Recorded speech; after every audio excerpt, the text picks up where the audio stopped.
তৃণমূল শৌচাগারটাও খায়। এত নিকৃষ্ট প্রকৃতির চোর এরা, কল্পনাও আপনি করতে পারবেন না। এরা প্রধানমন্ত্রী হবে। আমি তো অনেক জায়গায় বলেছি, যেদিনকে গরুর গাড়িতে হেডলাইট লাগবে আর আমাদের স্যান্ডো গেঞ্জিতে বুক পকেটের দরকার হবে, সেদিনকেই মমতা ব্যানার্জি প্রধানমন্ত্রী হবে। তার আগে কোনো নো চান্স। সিপিআইএম এদের ছোট ছোট নেতারা, মীনাক্ষী বোন, শতরূপ, সায়ন, এরা সব গলার শিরা ফুলিয়ে ফেলে।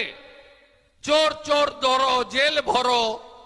মানে সীতারাম কাকা বা সীতারাম জ্যাঠা, এরা চোর ভাইপো আর ডাকাত পিসির সঙ্গে ইটিং ফিটিং সিটিং সব করে।